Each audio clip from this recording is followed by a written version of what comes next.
Hello students, welcome to product on the chemistry class. देखो, last class में हमने mole concept को study की थी। मोल कॉन्सेप्ट में हमने ये देखा था कि हम वेट फॉर्म, वॉल्यूम फॉर्म और नंबर फॉर्म से कैसे मोल कैलकुलेट कर सकते हैं। अगर आपको किसी भी सब्सटेंस का वेट दे रखा है तो उससे आप मोल कैसे कैलकुलेट कर सकते हैं, या फिर वॉल्यूम दे रखा है, या फिर नंबर ऑफ सब्सटेंस दे रखा है, या फिर नंबर ऑफ पार्टिकल्स दे रखे हैं, तो उससे आप मोल कैसे कैलकुलेट कर सकते हो। वो सब चीज़ें हमने देखी थी, राइट। सो आज हम डिस्कस करेंगे परसेंटेज कंपोजिशन के बारे में कि परसेंटेज कंपोजिशन क्या होता है। फिर हम देखेंगे स्टोइकियोमेट्री के बारे में कि स्टोइकियोमेट्री क्या होती है और उस पर किस टाइप के क्वेश्चंस बनते हैं, राइट। तो स्टार्ट करते हैं आज का नया लेक्चर। चलिए स्टार्ट करते हैं। देखो, सबसे पहले हम बात करेंगे परसेंटेज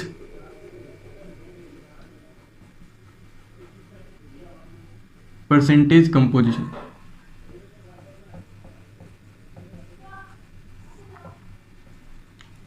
ठीक है, देखो परसेंटेज कंपोजिशन की रिक्वायरमेंट क्यों पड़ी, परसेंटेज कंपोजिशन हम क्यों निकालते हैं, राइट। तो ये इसलिए निकालते हैं, जैसे फॉर एग्जांपल आपको दिया जाता है कि आपको कोई भी सब्सटेंस दिया जाता है, ठीक है। फॉर एग्जांपल आपको प्रैक्टिकल करने के लिए कोई कंपाउंड दिया जाता है या फिर कोई सब्सटेंस दिया जाता है, या ठीक है। अब वो सब्सटेंस जो है वो नॉन हो सकता है या फिर अननोन हो सकता है, ठीक है। चाहे वो सब्सटेंस नॉन हो चाहे वो सब्सटेंस अननोन हो। तो सबसे पहले दो क्वेश्चन हमारे सामने आते हैं। फर्स्ट तो ये आता है कि इसका मोलिकुलर फॉर्मूला क्या होगा, कि जो भी आपको सब्सटेंस दिया गया है, जो मेरे को सब्सटेंस दिया है, उसका मेरे को मोलिकुलर फार्मूला पता होना चाहिए, ठीक है। ताकि मेरे को उसमें क्या पता चलेगा, कंपोजिशन पता चलेगा कि कौन कौन से जो एलिमेंट हैं वो उसमें प्रेजेंट हैं और किस एलिमेंट के कॉम्बिनेशन से मिलकर के ये कंपाउंड बना है, ठीक है। उसी से हम क्या निकाल सकते हैं, उसका परसेंटेज कंपोजिशन निकाल सकते हैं। परसेंटेज कंपोजिशन हम इसलिए निकालते हैं क्योंकि हम प्योरिटी को चेक करते हैं कि जो हमें कंपाउंड दिया गया है क्या वो जो नेचुरल कंपाउंड है या फिर जो हमें, ठीक है, जो उसका प्योर फॉर्म है उसके सिमिलर है या फिर नहीं है, क्या उसमें और कोई इम्प्योरिटी है या फिर नहीं है, राइट। इसीलिए हम उसके परसेंटेज कंपोजिशन को कैलकुलेट करते हैं कि इसके अंदर जो भी एलिमेंट प्रेजेंट है उनका कितना कितना कंपोजिशन इस कंपाउंड के अंदर है, राइट। सो देखो, एक एग्जांपल लेते हैं जिससे आपको इजीली परसेंटेज कंपोजिशन ध्यान में आ जाएगा कैसे कैलकुलेट करते हैं। एग्जाम्पल आपको दे रखा है H2, ठीक। H2O आपको दे रखा है। इस H2O के अंदर आपको क्या निकालना है, H2O के अंदर परसेंटेज कंपोजिशन निकालना है, ठीक। तो सबसे पहले आपको तो पता होना चाहिए, जैसे फॉर एग्जांपल आपको वाटर दे रखा होता है, ठीक। आपको एक ग्लास के अंदर क्या दे रखा है, वाटर दे रखा है, या फिर एक बीकर में वाटर दे रखा है, और आपसे पूछा जाएगा कि इसका परसेंटेज कंपोजिशन निकालना है। तो परसेंटेज कंपोजिशन निकालने से पहले हमें सबसे पहले क्वेश्चन क्या पूछना है कि इसका मोलिकुलर फॉर्मूला क्या है, ठीक, या फिर इसका मोलिकुलर वेट कितना है, ठीक। तो मोलिकुलर फॉर्मूला हमें पता चला कि H2O होता है वाटर का, और इसका मोलिकुलर वेट जो होता है H2O का, ठीक है, हाइड्रोजन का एक होता है, दो हाइड्रोजन का दो होगा, तो ये आ जाएगा 2 + 16 = 18। तो ये जो 18 होता है ये मोलिकुलर वेट होता है किसका, H2O का, राइट। सो देखो, अब हम बात करें परसेंटेज कंपोजिशन कैसे निकाल सकते हैं। तो मास परसेंटेज जो होता है हम इसको मास परसेंटेज बोलते हैं, ठीक है। कई हम हेडिंग जो है परसेंटेज कंपोजिशन है mass percentage of an element, ठीक। अगर आपको किसी भी एलिमेंट का मास परसेंटेज निकालना है तो उसके लिए जो फॉर्मूला होता है वो होता है अमाउंट ऑफ एटम बोल सकते हो, या फिर मास ऑफ एलिमेंट ऐसे बोल सकते हो, mass of element present in the compound upon में मोलर मास ऑफ कंपाउंड, ठीक है। और परसेंटेज निकालने तो हम इसको मल्टीप्लाई कर देंगे 100 से, ठीक है। अब देखो, सपोज हमें किसका निकालना है, सपोज इसमें हमें हर एक एलिमेंट के लिए निकालना है। तो अगर हम हाइड्रोजन के लिए निकालेंगे, यानी मास परसेंटेज अगर मैं लिखूँ मास परसेंटेज ऑफ हाइड्रोजन, तो हाइड्रोजन के निकालेंगे तो क्या लिखेंगे, देखो मास ऑफ एलिमेंट, उस एलिमेंट का मास कितना है इसके अंदर, तो देखो एक हाइड्रोजन का एक होता है, दो हाइड्रोजन का दो हो जाएगा, तो 2 × 1 हो जाएगा, अपॉन में molar mass of the compound का मोलर मास कितना है 18, तो ये कितना आ जाएगा 2 / 18 × 100, ठीक है। ये नियरली इक्वल आएगा आपके 11 के आसपास, ठीक है। 11% के आसपास आपका आएगा, 11 पॉइंट समथिंग आएगा, तो आप इसको 11% मान करके चल सकते हैं, राइट। तो ये इतना परसेंटेज इसका कंपोजिशन आएगा, यानी हाइड्रोजन का जो कंपोजिशन है वाटर के अंदर वो कितना है, 11% कंपोजिशन हाइड्रोजन का है, ठीक। अब हमें बात करना है कि मास परसेंटेज ऑफ ऑक्सीजन। तो ऑक्सीजन कितना होता है, ऑक्सीजन तो एक ही है इसके अंदर। अब इसका वेट कितना होगा, 16 होगा, तो 16 / 18 × 100, तो ये आपका हो जाएगा ऑलमोस्ट 89%। यानी H2O के अंदर ऑक्सीजन का मास परसेंटेज कितना है या फिर परसेंटेज कंपोजिशन कितना है, 89% है। दोनों को आप ऐड करोगे तो 100% के इक्वल आएगा, राइट। तो इस तरीके से हम क्या कर सकते हैं, हम परसेंटेज कंपोजिशन निकाल सकते हैं, राइट। एक और एग्जांपल लेते हैं, ये एग्जांपल नंबर 1, एग्जांपल नंबर 2, ठीक है। अब देखो आपको एक बीकर के अंदर क्या दे रखा है, एक बीकर के अंदर इथेनॉल दे रखा है, ठीक है। तो सेम वापस से ही आप दो क्वेश्चन पूछोगे कि what is the molecular formula of ethanol, ethanol का मोलिकुलर फार्मूला क्या है और उसका मोलिकुलर वेट क्या है, जिससे हम उसका परसेंटेज कंपोजिशन निकाल सकते हैं, राइट। तो देखो इथेनॉल दे रखा है आपको, ठीक है। अब अगर आपको इथेनॉल का मोलिकुलर फार्मूला नहीं पता, ठीक है, या तो जो नॉर्मल होते हैं उनका तो हमें पता होता है, जो कॉम्प्लेक्स होते हैं उनका दिया जाता है, ठीक है। तो इथेनॉल जो होता है इसका मोलिकुलर फार्मूला होता है आपका C2H5OH। क्या होता है C2H5OH। अगर हम इसका मोलिकुलर वेट निकालेंगे तो मोलिकुलर वेट कितना आएगा, यहाँ पे 24 आ जाएगा प्लस, क्योंकि एक कार्बन का 12 होता है तो दो कार्बन का कितना हो जाएगा 24, हाइड्रोजन 6 है तो यहाँ पे 6 आ जाएगा प्लस, ऑक्सीजन का कितना होता है 16 होता है तो ये ऑलमोस्ट कितना आएगा 46 आ जाएगा, ठीक है। यानी इथेनॉल का जो मोलिकुलर फार्मूला होता है वो कितना होता है, क्या होता है C2H5OH और इसका मोलिकुलर वेट क्या होता है 46 होता है, ठीक है। अब हमें क्या करना है, इसमें परसेंटेज कंपोजिशन निकालना है, तो हम हर एक का निकालेंगे। तो सबसे पहले हम निकालते हैं मास परसेंटेज ऑफ कार्बन। तो ये कितना आएगा, देखो एक कार्बन, यहाँ पे दो कार्बन है, एक कार्बन का 12 होता है तो ये आ जाएगा 24 डिवाइडेड बाई टोटल 46 इंटू 100, ठीक है। जो भी परसेंटेज आएगा आप निकाल सकते हो।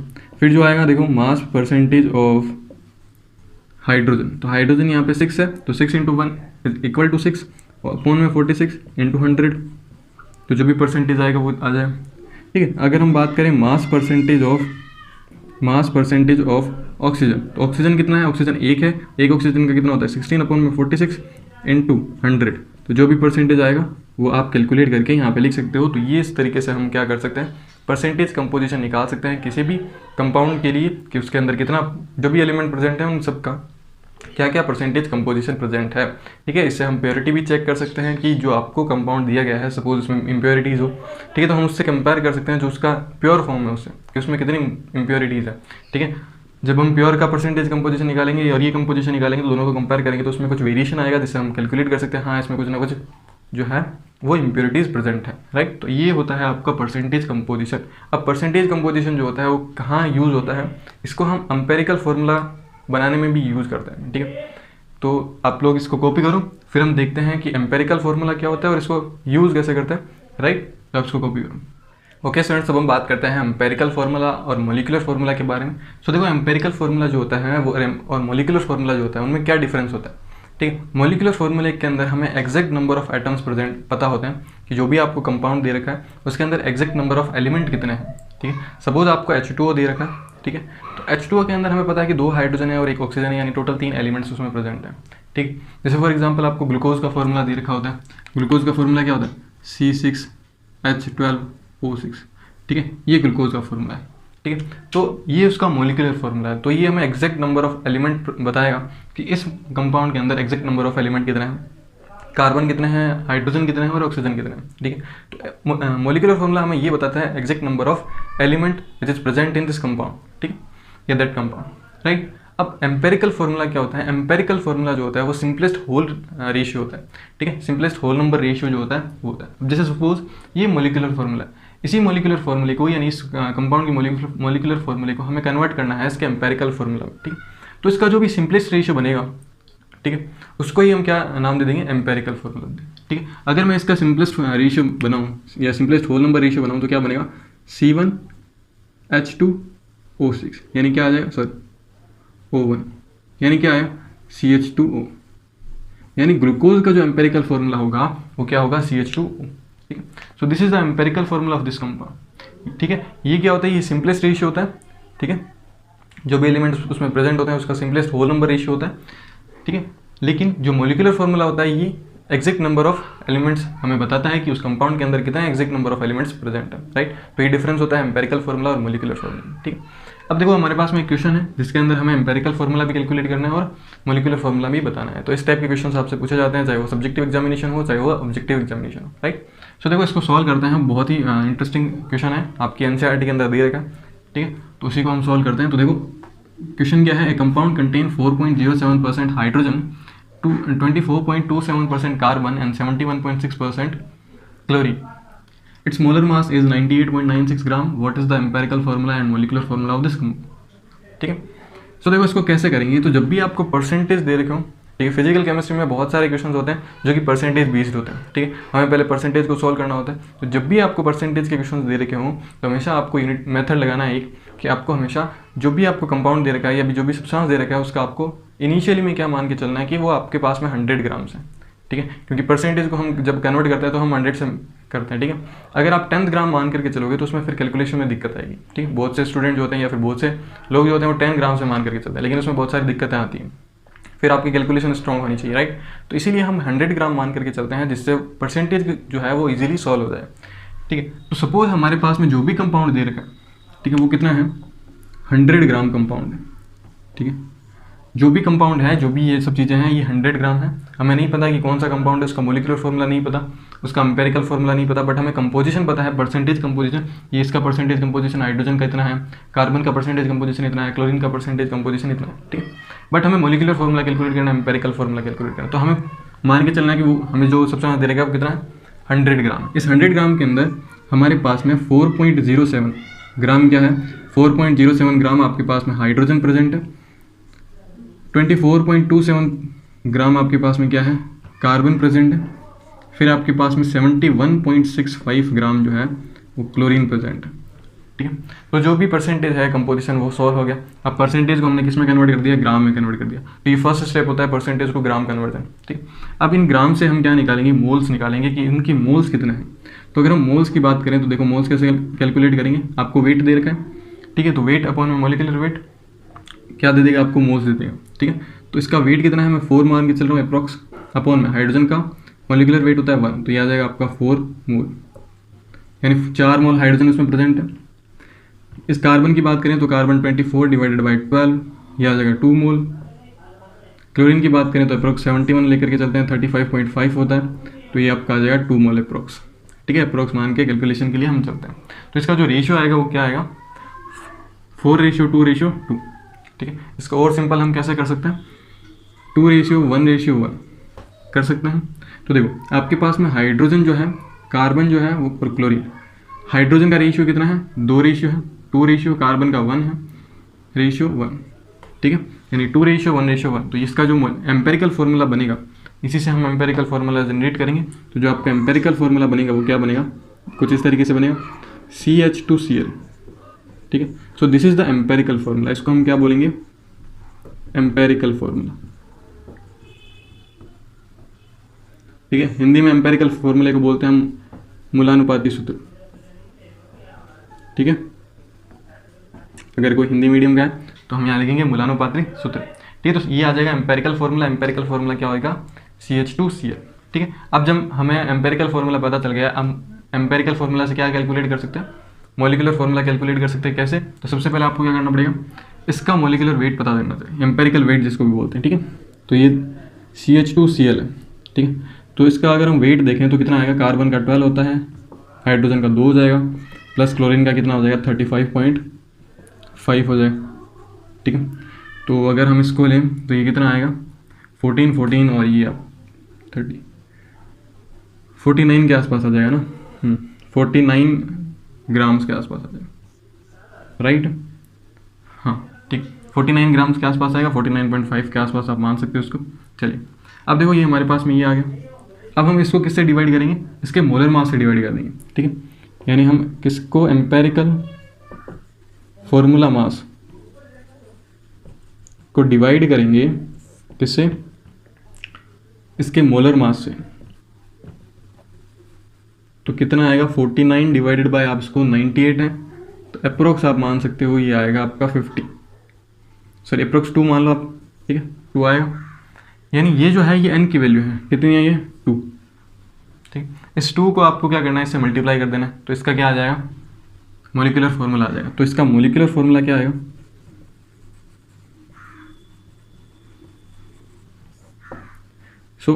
क्या है आपका CH2Cl है, तो इसमें आप इसको मल्टीप्लाई करोगे 2 से, तो क्या आ जाएगा C2H4Cl2।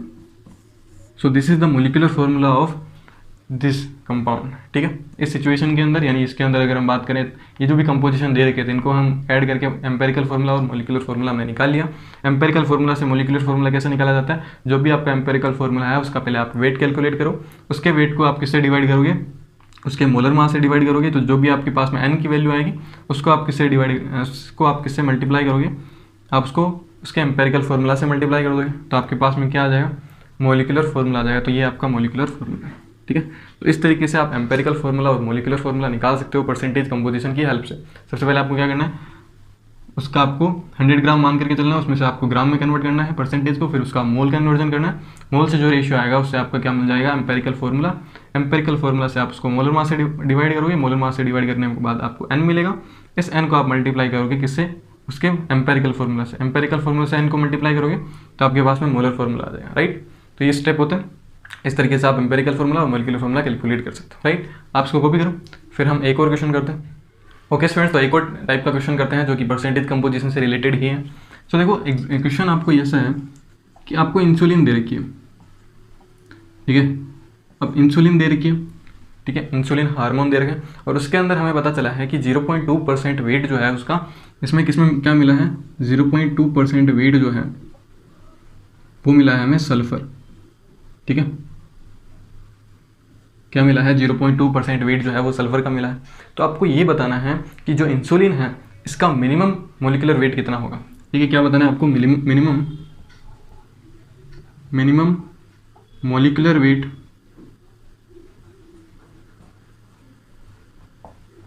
क्या होगा, ठीक है, ये आपको बताना है। तो इस टाइप के क्वेश्चंस को हम कैसे सॉल्व कर सकते हैं, इसमें इंसुलिन का आपको मोलिकुलर वेट आप याद नहीं रखना है, इसका फॉर्मूला याद नहीं रखना है, सीधा डायरेक्ट हो जाएगा। देखो जब भी मैंने आपको बताया था परसेंट के क्वेश्चन दे रखे हो, आपको 100 से उसको रिलेट करना है, ठीक है। तो देखो 0.2 ग्राम, देखो अगर हमारे पास में 100 ग्राम इंसुलिन है, ठीक है, हमारे पास में 100 ग्राम इंसुलिन है, तो इस 100 ग्राम के अंदर हमारे पास में क्या प्रेजेंट है, 0.2 ग्राम सल्फर प्रेजेंट, राइट।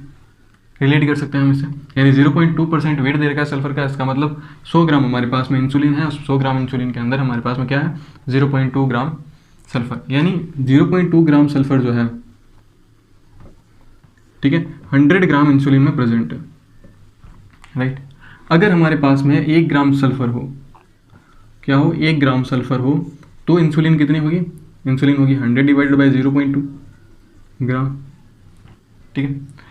अगर हमारे पास में 32 ग्राम्स सल्फर प्रेजेंट, 32 ग्राम्स का मतलब क्या होता है, 32 ग्राम सल्फर का मतलब होता है 1 मोल, ठीक है। इसको हम किससे रिलेट करेंगे, 1 मोल से, ठीक है। यानी अगर आपके पास में 1 मोल सल्फर है तब जो है इंसुलिन का वेट क्या होगा, तो क्या करेंगे 100 डिवाइडेड बाई 0.2 इंटू 32 ग्राम्स।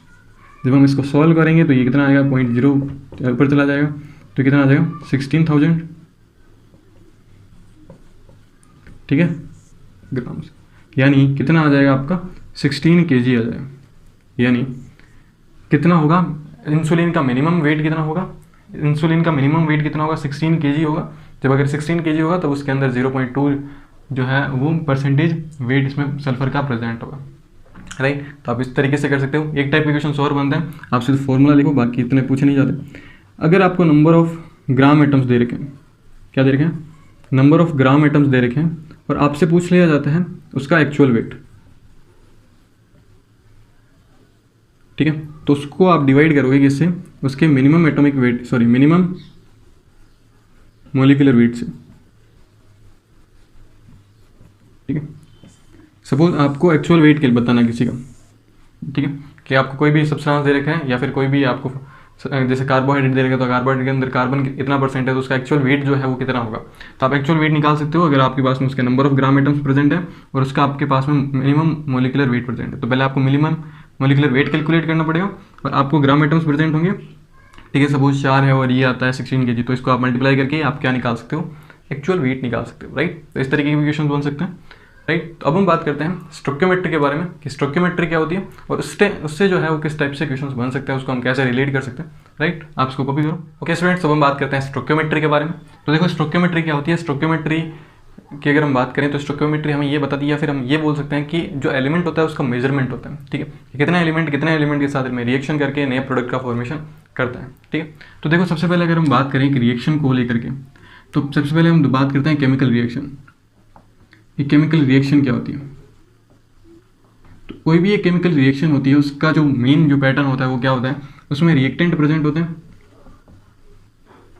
ठीक है, क्रियाकारक जिसको बोलते हैं, रिएक्टेंट जो होते हैं वो एक से ज़्यादा भी हो सकता है, मोर देन वन हो सकता है, ठीक है, होते ही हैं मोर देन वन। और रिएक्टेंट आपस में रिएक्ट करके क्या बनाते हैं, क्या प्रोड्यूस करते हैं, प्रोडक्ट को बनाते हैं, ठीक है, कुछ ना कुछ प्रोडक्ट देते हैं। और प्रोडक्ट भी एक से ज़्यादा हो सकते हैं, ठीक है, ये तीनों स्टेट में प्रेजेंट हो सकते हैं, सॉलिड, लिक्विड और गैस, ये भी तीनों स्टेट में प्रेजेंट हो सकते हैं, सॉलिड, लिक्विड और गैस, ठीक है। रिएक्टेंट आपस में रिएक्ट करके प्रोडक्ट का फॉर्मेशन करते हैं, ये जनरल फॉर्म पैटर्न होता है किसी भी रिएक्शन का, केमिकल रिएक्शन का। अब हम एक एग्जांपल लेते हैं, कंबशन ऑफ मीथेन। अगर हम मीथेन की रिएक्शन किसके साथ करवाते हैं, ऑक्सीजन के साथ करवाते हैं, यानी मीथेन को हम ऑक्सीजन की प्रेजेंस में बर्न करते हैं, ठीक है, उसका कंबशन करते हैं, तो हमें क्या मिलता है, हमें मिलता है CO2 मिलती है, प्लस साथ में क्या मिलती है, H2O मिलती है, ठीक है। ये सब चीज़ें जो है ये किस स्टेट के अंदर प्रेजेंट है, गैसियस स्टेट में प्रेजेंट है, जिसको हम G से डिनोट करते हैं। अगर ये सॉलिड स्टेट में होती है तो हम इसको S से डिनोट करेंगे, लिक्विड स्टेट में तो L से डिनोट करेंगे, राइट। तो ये जो इक्वेशन है ये केमिकल इक्वेशन है, जिसमें ये रिएक्टेंट है मीथेन और ऑक्सीजन, ये आपस में रिएक्ट करके क्या प्रोडक्ट बनाते हैं, CO2 और H2O प्रोडक्ट बनाते हैं, राइट। अब देखो ये जो केमिकल इक्वेशन है ये अनबैलेंस केमिकल इक्वेशन है, ठीक है। बैलेंसिंग इक्वेशन भी आती है, अगर आपको नहीं आती है, अगर आप लोगों ने 10th क्लास में नहीं पढ़ा है बैलेंसिंग इक्वेशन, तो आप वीडियो जाकर के देख सकते हो, आपको वीडियो मिलेगा पूरा का पूरा, जिसके अंदर शॉर्ट ट्रिक्स बता रखी है कि हम बैलेंस कैसे कर सकते हैं किसी भी केमिकल इक्वेशन को, ठीक है। तो मैं आपको बताता हूँ इसको बैलेंस कैसे करेंगे। देखो यहाँ पे कार्बन कितना है, 1, रिएक्टेंट और प्रोडक्ट के side number of element same होने चाहिए, ठीक है। कार्बन यहाँ पे 1 है, यहाँ पे भी 1 है, ठीक है। हाइड्रोजन यहाँ पे 4 है, यहाँ पे हाइड्रोजन क्या है, 2 है, तो इसको हम 4 कर देंगे, ठीक है। हम पहले ऑक्सीजन को कर लेते हैं, तो ऑक्सीजन यहाँ पे कितना है, ऑक्सीजन यहाँ पे 2 है, ऑक्सीजन यहाँ पे भी 2 है, लेकिन हाइड्रोजन यहाँ पे 4 है, तो हम इसको करेंगे 2, तो ये जो 4, तो यहाँ पे 4 कर देंगे, 2 कर देंगे, ठीक है। तो इस तरीके से आप बैलेंस कर सकते हो केमिकल इक्वेशन को, 2 2 4 हो जाएगा, तो ये ओके, तो ये हो जाएगा आपका 4 30 का, ठीक है। तो इस तरीके से आप बैलेंस कर सकते हो, आप पूरा वीडियो देख सकते हो जिसमें मैंने आपको स्टेप बाय स्टेप बता रखा है कि किस तरीके से केमिकल इक्वेशन को बैलेंस करता है। ये केमिकल इक्वेशन बैलेंस, अब ये हमें क्या बताती है, ये जो भी एलिमेंट्स हैं, सॉरी जो भी कंपाउंड्स हैं या जो भी रिएक्टेंट्स हैं, उनके आगे कुछ ना कुछ कोफिशिएंट आ रहा है, ठीक है। O2 के आगे 2 कोफिशिएंट आ रहा है, CH4 के आगे कुछ नहीं है, इसका मतलब यहाँ पे 1 कोफिशिएंट है, CO2 के आगे कुछ नहीं है, यहाँ पे 1 है, H2O के 4 कोफिशिएंट आ रहा है। इसका मतलब हम इस रिएक्शन को कैसे स्टडी करेंगे, इसका मतलब 1 mole of CH4 react with 2 mole of O2, ठीक है। 1 mole of CH4 is react with 2 mole of O2 produce 1 mole of CO2 and 4 mole of H2। यानी जब इसका 1 मोल जो है इसके 2 मोल से रिएक्ट करेगा तो यहाँ पे इसका 1 मोल बनेगा और इसका 4 मोल बनेगा, ठीक है। इसको आप ग्राम में भी ले सकते हो, अगर ये 1 ग्राम रिएक्ट करता है इसके 2 ग्राम से, ठीक है, तो ये इसका 1 ग्राम बनेगा और ये इसका बनेगा 4 ग्राम्स, ठीक है। आप इसको वॉल्यूम में भी ले सकते हो, आप मोल को हमने ले लिया, नंबर में भी ले सकते हो, ठीक है। वॉल्यूम में आप कैसे लोगे, 22.4 लीटर इसके 22.4 × 2 से रिएक्ट करता है, फिर ये से बनता है, ठीक है। तो ये होती है स्टोइकियोमेट्री, जो कि हमें एलिमेंट के मेजरमेंट के बारे में बताती है कि जो भी रिएक्शन है उसमें कितने एलिमेंट्स किससे रिएक्ट करके क्या प्रोडक्ट बनाते हैं, राइट। ओके, सो आप इसको कॉपी करो, फिर हम एक क्वेश्चन करते हैं जिससे आपको स्टोइकियोमेट्रिक बेस्ड क्वेश्चन आपको पता चलेंगे कि किस तरीके से स्टोइकियोमेट्री पर क्वेश्चन पूछे जाते हैं। ओके स्टूडेंट्स, तो आपको क्वेश्चन दे रखा है 1.12 ग्राम Fe react with water and produce Fe3O4, calculate its weight. यानी 1.12 ग्राम Fe जो है वो वाटर के साथ रिएक्ट करके क्या प्रोड्यूस करता है, Fe3O4 प्रोड्यूस करता है, इसका आपको वेट कैलकुलेट करना है। तो कैसे करोगे, सबसे पहले आपको रिएक्शन लिखनी पड़ेगी। Fe किसके साथ रिएक्ट करता है, वाटर के साथ रिएक्ट करता है और क्या प्रोड्यूस करता है, Fe3O4 प्रोड्यूस करता है, राइट। प्लस साथ में कुछ ना कुछ प्रोड्यूस होगा जो कि क्वेश्चन में नहीं दे रखा है। तो देखो यहाँ पे H2 है, यहाँ इस फॉर्मूले में H2 नहीं आया, तो यहाँ पे H2 गैस भी रिलीज होगी, ठीक है। तो H2 गैस रिलीज होगी। अब इसको हम बैलेंस करेंगे तो यहाँ पे आ जाएगा 3 और यहाँ पे आ जाएगा आपका, अगर ये 4 है तो यहाँ पे आ जाएगा 4 और यहाँ पे भी क्या आ जाएगा 4, ठीक है। तो इस तरीके से हम इसको बैलेंस कर सकते हैं। अब देखो इसका मतलब क्या हुआ, अगर हम इसको स्टडी करें तो इसका 3 मोल जो है वो इसके 4 मोल के साथ रिएक्ट करता है, ठीक है। तो इसका 1 मोल बनता है और इसके 4 मोल बनते हैं, ठीक है। यानी 3 मोल Fe अगर 4 मोल के साथ रिएक्ट करता है तो यहाँ पे क्या मिलता है, 1 मोल क्या मिलता है, Fe3O4 मिलता है। यानी हम यहाँ पे लिखेंगे 3 मोल Fe react with water and produce 1 mole Fe3O4, ठीक है। अब अगर हम देखो Fe के एक्चुअल मोल निकालेंगे तो हम कैसे निकालेंगे, आपको Fe का वेट दे रखा कितना है 1.12, Fe कितना होता है 56 होता है, तो इसका आप काटोगे तो कितना आएगा 0.02 आ जाएगा, ये इसके मोल आ जाएंगे। यानी 0.02 Fe रिएक्ट विथ वाटर और क्या प्रोड्यूस करेंगे ये प्रोड्यूस करेगा। पहले आप 1 मोल ले लेना ना, 1 मोल Fe करोगे तो आप कितना आ जाएगा 1/3 आ जाएगा, ठीक है। फिर ये आ जाएगा 1/3 इंटू 0.02, ठीक है। तो ये आपके पास में जो भी वैल्यू आएगी वो आ जाएगी। तो ये कितनी आएगी 0.02 अपॉन में 3, तो आप इसको हटाओगे तो कितना आ जाएगा 2 डिवाइडेड बाई 300 इंटू में आप ये आ जाएगा 1/50, 150, ठीक है। अब देखो अब आपको क्या करना है, ये तो आपका आ गया कि कितना बनेगा। अगर 0.02 मोल Fe रिएक्ट करेगा, ये मोल है, ठीक है, Fe रिएक्ट करेगा तो आपके पास में इतना जो है Fe3O4 बनेगा। अब इसका वेट कैलकुलेट करना है। तो ये तो आपके पास में मोल है, तो मोल से वेट कैसे कैलकुलेट करते हैं, वेट अपॉन में मोलिकुलर वेट। तो आपके पास में वेट दे रखा है कितना है 1/150 इक्वल टू वेट कैलकुलेट करना है। मोलिकुलर वेट कितना होता है Fe3O4 का, Fe3O4 का याद रखना आप 232 होता है।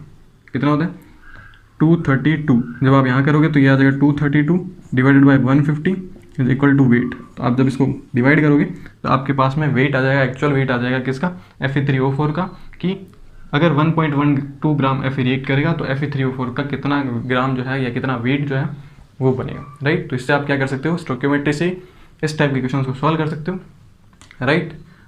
तो आई होप आपको ये वीडियो पसंद आया होगा, ठीक है। आज के वीडियो में हम इतना ही करेंगे। नेक्स्ट वीडियो के अंदर हम बात करेंगे लिमिटिंग रिएजेंट के बारे में, कि लिमिटिंग रिएजेंट क्या होता है, उससे कितने टाइप के क्वेश्चंस बन सकते हैं, उससे बहुत सारे क्वेश्चंस बन सकते हैं। इसीलिए हम उसको नेक्स्ट लेक्चर के अंदर, ठीक है, कंटिन्यू करेंगे। ओके, तो आई होप आपको वीडियो पसंद आया होगा। अगर आपको वीडियो पसंद आया तो प्लीज़ वीडियो को लाइक कीजिए, शेयर कीजिए, कमेंट कीजिए and proton the chemistry class को सब्सक्राइब कीजिए ताकि आप आने वाले मोल कॉन्सेप्ट की वीडियोस मिस ना करें। ओके, मिलते हैं नेक्स्ट वीडियो के अंदर, तब तक के लिए गुड बाय।